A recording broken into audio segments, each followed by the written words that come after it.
আজ আপনাদের সাথে শেয়ার করব কিভাবে গরুর পায়া দিয়ে হালিম রান্না করা যায়। তার জন্য আমি নিয়ে নিয়েছি গরুর পায়া। আপনারা চাইলে খাসির পায়াও নিতে পারেন। আমি আজকে প্রেসার কুকারে রান্না করব। দিয়ে দিচ্ছি আদা রসুন বাটা, টমেটো কুচি, পেঁয়াজ কুচি। দিয়ে দিচ্ছি হালিমের মশলা। আমি এখানে অর্ধেক ব্যবহার করব, বাকি অর্ধেক শেষে ব্যবহার করব।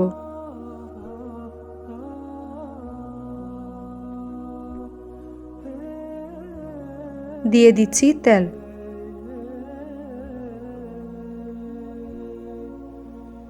সবশেষে দিয়ে দিব পানি। পানিটা অবশ্যই একটু বেশি দিতে হবে।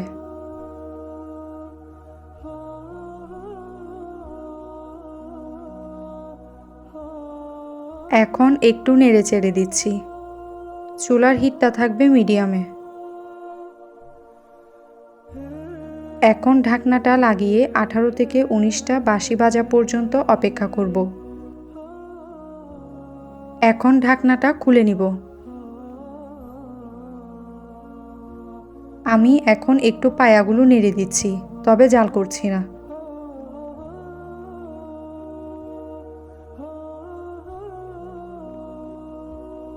অন্যদিকে আমি অন্য একটা পাত্রে পায়াগুলো একটা একটা তুলে নিচ্ছি।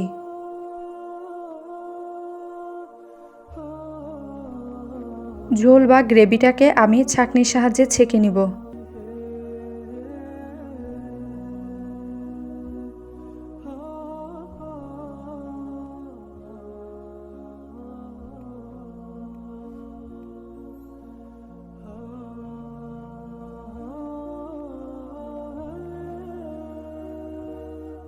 দুই ঘন্টা পর্যন্ত আমি রেডিমিক্স হালিম গরম পানিতে ভিজিয়ে রেখেছিলাম, সেটা আমি এর মধ্যে দিয়ে দিচ্ছি।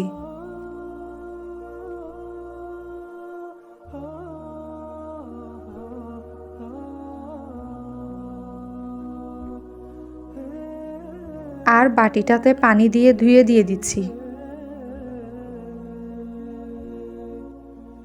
এখন আমি এটা মিশিয়ে নিচ্ছি নেড়েচেড়ে। চুলার আঁচটা মিডিয়াম রেখে এখন আমি ঢেকে দিচ্ছি, আর মাঝে মাঝে নেড়ে দিতে হবে। এখন দিয়ে দিচ্ছি হালিম মশলা, যেটা আমি অর্ধেক রেখে দিয়েছিলাম।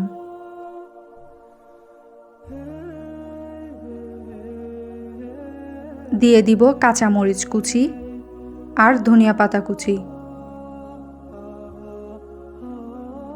এখন একটু মিশিয়ে নিব।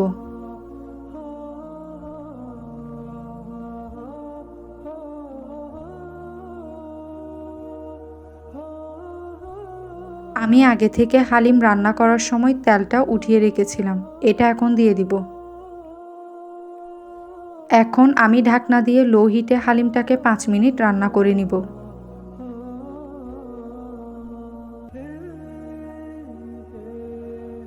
আমি আপনাদের সার্ভ করে দেখাচ্ছি।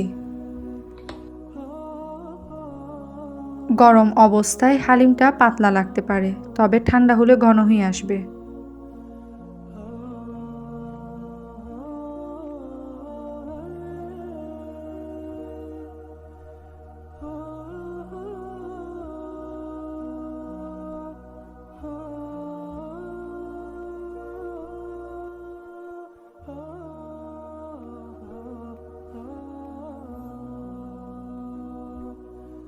এখন উপর থেকে আদা কুচি,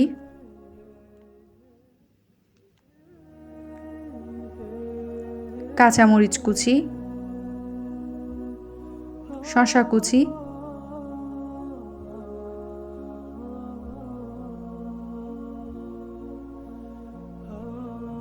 সবশেষে ধনিয়া পাতা কুচি দিব। হয়ে গেল গরুর পায়া দিয়ে হালিম রেসিপি।